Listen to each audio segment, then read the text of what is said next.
Well, here we go.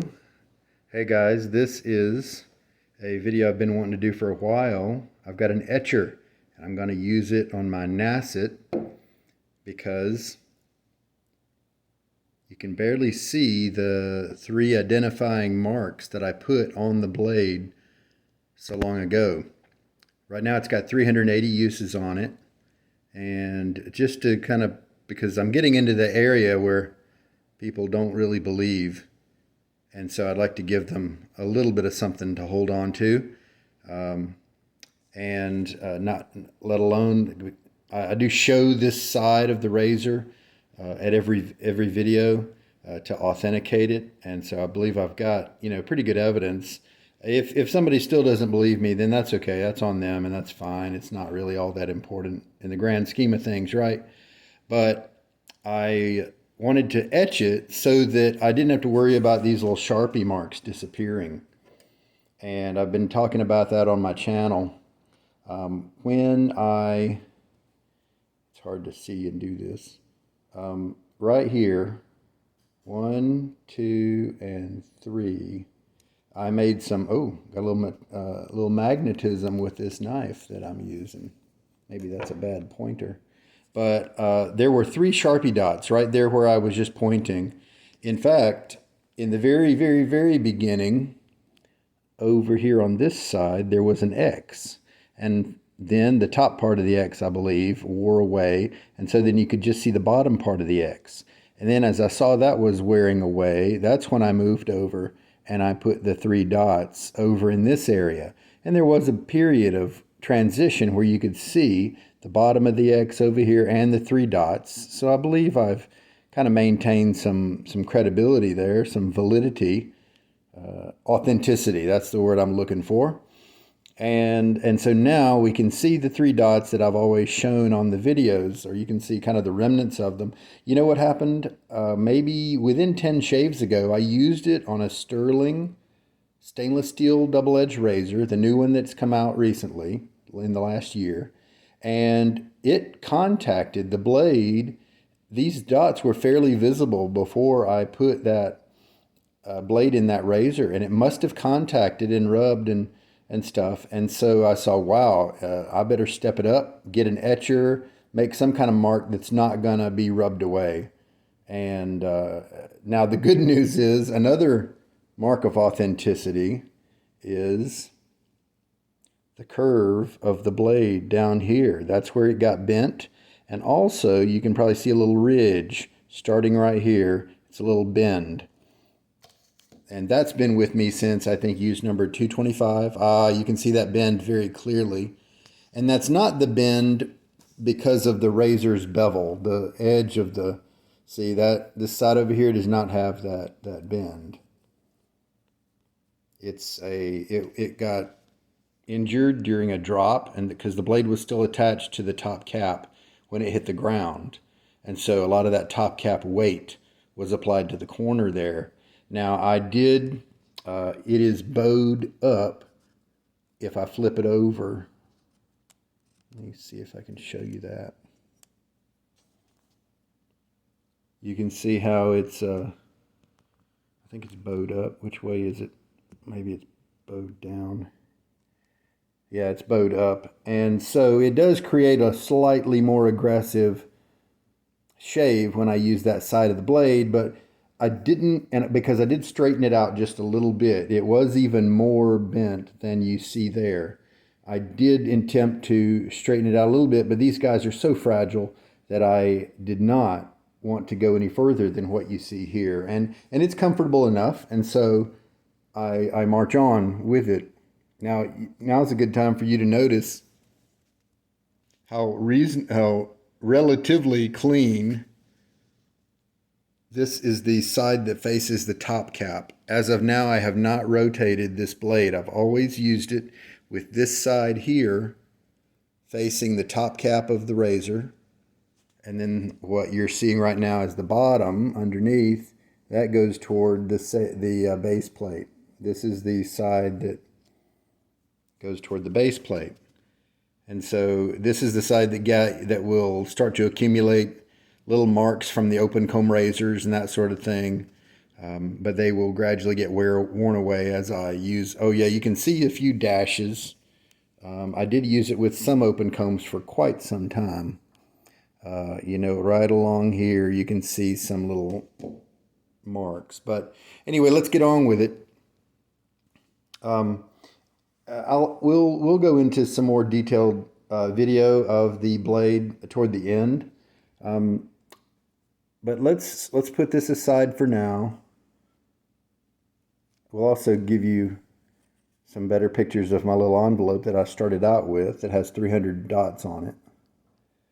I started practicing on a blade that I don't use very much because I didn't want to use the etcher without any experience on my revered Nacet blade. And you can see how it is under certain light. It's very easy to see the etching, but you can also, if you're like me, you'll notice that it kind of bent the blade a little bit.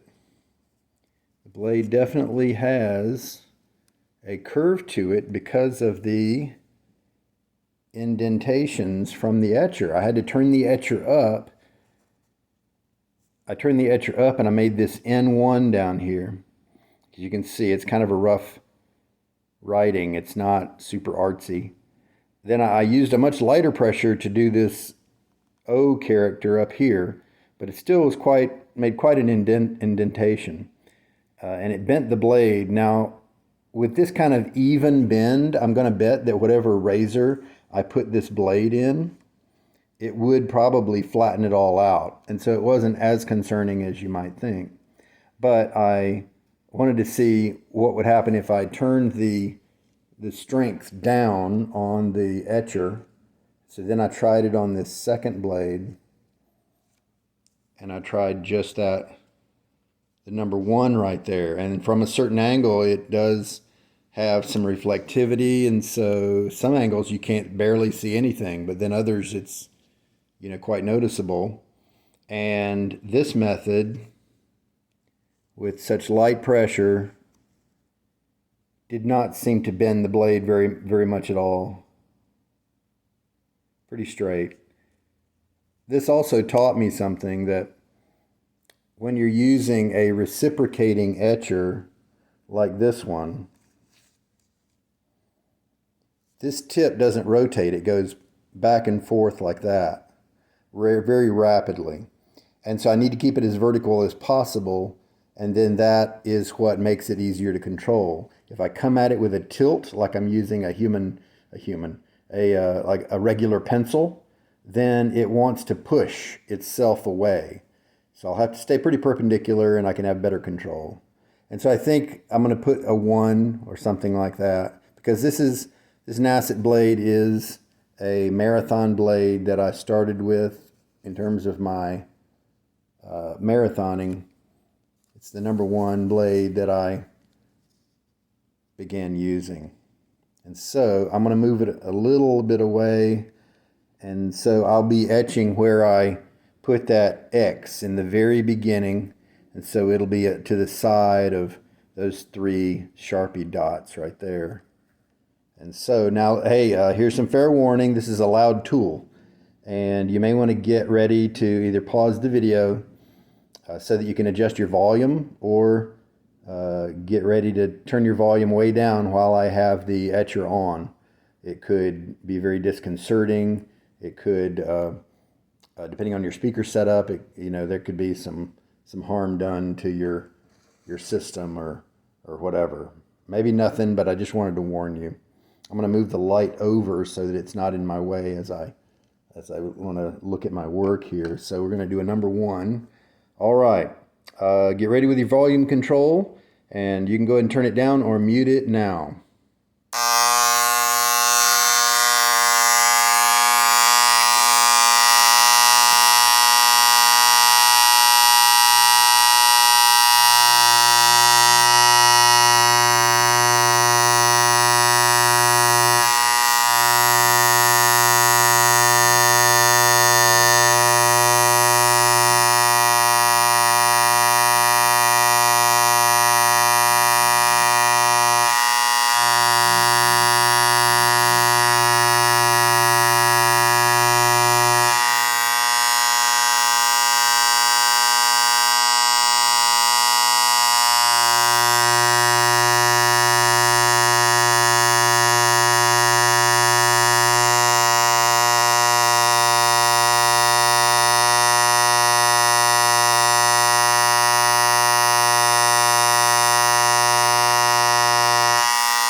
Okay, I trust you guys realize that you could turn your volume back on.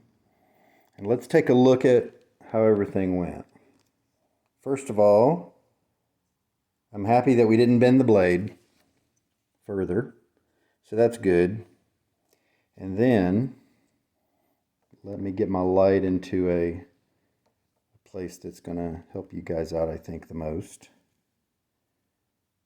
Yeah, there we go. Look, we have an N1. Now, I don't know how easy that is going to be to see on the videos. And look, yeah, there you go. See, look, I think if we reflect it so we can get those glints in the darkness, then not too shabby. I know I could definitely use more practice, but there we go. We now have something that's not going to rub off. And I wanted to do it while I still had those black dots on there for authenticity purposes. And we still have the bend in the blade there in that bottom right hand corner. You can see the glinting of the edge. So, success. We now have Marathon Blade N1. Oh, now that's funny. I actually meant to do an M1 for Marathon, but I guess I was just talking about Nacet so much, I did N1. So I don't feel like trying to make that into an M. I think I'm going to quit while I'm ahead and let it be N1 for Nacet #1 in terms of marathon preeminence. It's definitely not the first Nacet blade I've ever used, but it's definitely the longest one I have used. So thank you to these two Zork blades that gave their life for testing purposes. I'll dispose of them appropriately. And we'll look forward to use number 381. So in terms of the etching part of the video today, I think that'll be good. And now I'll show you guys maybe some of the kind of macro views of the blade. I'm angling the light a little bit so that maybe I can just, have things better visible for you. Well, that light sure shines well on the left side. All right, there we go. I put the light at the top of the blade. And so this is, these are some photos of what a DE blade looks like after 380 shaves. And this surface that you're looking at is what faces the handle. Because just for grins, in 2018, when I started using this blade, I decided that I would not flip it. I would always use it on the same side. And for all the uses, except for one, I did that. I forgot which side went toward the handle when I resumed it after a while. And so then I used it once, and it felt like a new blade. I used it once on the wrong side. So here's the business end over here with the bend in it. If you're curious what these numbers mean, see the 3 in the upper left, the 4 in the bottom right. Those are marker numbers for the manufacturer. If they have a bunch of blades roll off the assembly line and they're dull on one side or dull in one corner, then they can use those numbers to make a note as to know what part of the machinery to adjust, what to adjust the grind on or the settings on, to know which. Because if there were no markers, then with a blade that's symmetrical, they might have trouble figuring out where they need to make adjustments. So now to the other side.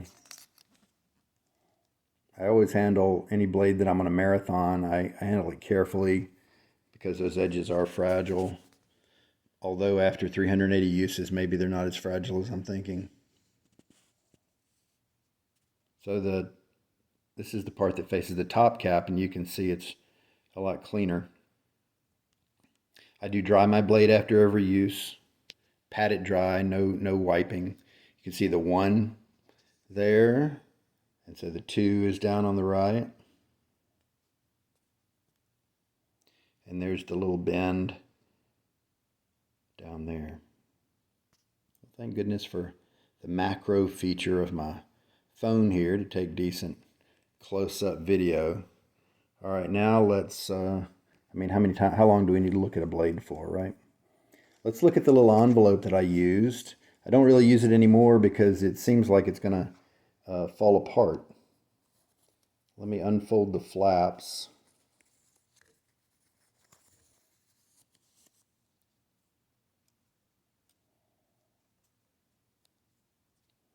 So that you guys can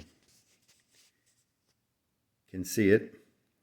There are 300 dots on there, and there are some spaces where I could have added more, but I thought 300 was a nice round number. And of course I was using a Sharpie the whole time. But this is just kind of wax paper, and so I knew that if I kept putting the blade in and out of this little envelope, that I would eventually, it would wear.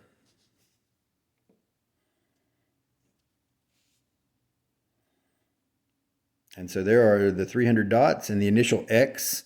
That X corresponds to the X that I put on the blade in the very beginning. And some of the guys in the lather games in 2020, some of the guys on Sugar Daddy Appreciation Day, one guy especially, made printouts of the Nacet cover here, and he put them all over his body. It was it was hilarious. I'm sorry, all over his face, I believe. It was all over his face, and I got a good kick out of that.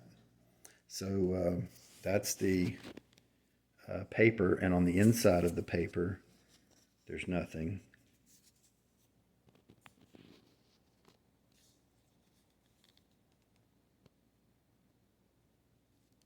So just a little look into the world of this crazy blade that has lasted for so long. And as always, you can go to sugardaddyShaves.com, and I've just written a page. It's called Marathon Secrets, about what I am guessing has been my success with keeping this blade going. Could be just dumb luck. Could be that the drying of the blade is a super important thing that we don't really know how important it is to maybe prevent rust or micro buildup of something, some kind of deposit. I do have hard water, so this thing has pretty much always been used in hard water. But I mostly attribute it to just good technique, especially with a light touch. I want to try to decrease wear on the blade. Attribute it to nice wet lathers that provide a lot of slickness, those kind of things. And then, of course, I vary the razors that I use. Sometimes I graduate to more aggressive razors that are able to handle the blade better. And so if a person only has mild razors, then naturally you may not be able to take blades this long. All right, well, guys, I think we've obsessed over a blade long enough. And now we have N1. We have Nacet 1. Thank you so much for tuning in. This is Sugar Daddy Shaves, and I don't know when I'm going to flip the blade over and start using the other side, and I don't know how long I'm going to be able to use it after I flip it. I just have no clue. I'm tempted to maybe have somebody look at it with a microscope before I flip it to see what kind of wear the edges have after only being used on one side. We'll see. I probably won't have to send it away. I probably won't send it away. But it is June of 2021 right now, and later on this month I expect to hit 400 if the blade allows me to. And no, I don't always take my blades this far. And the next time when this one dies, the next Nacet I use, I will not be taking this far. Maybe I'll pick another blade to just be scientifically curious about and see how far it goes. All right. Thank you, guys. Take care. I've got an etcher now, so who knows what I'm going to be etching. This is Sugar Daddy Shaves. Have a good day.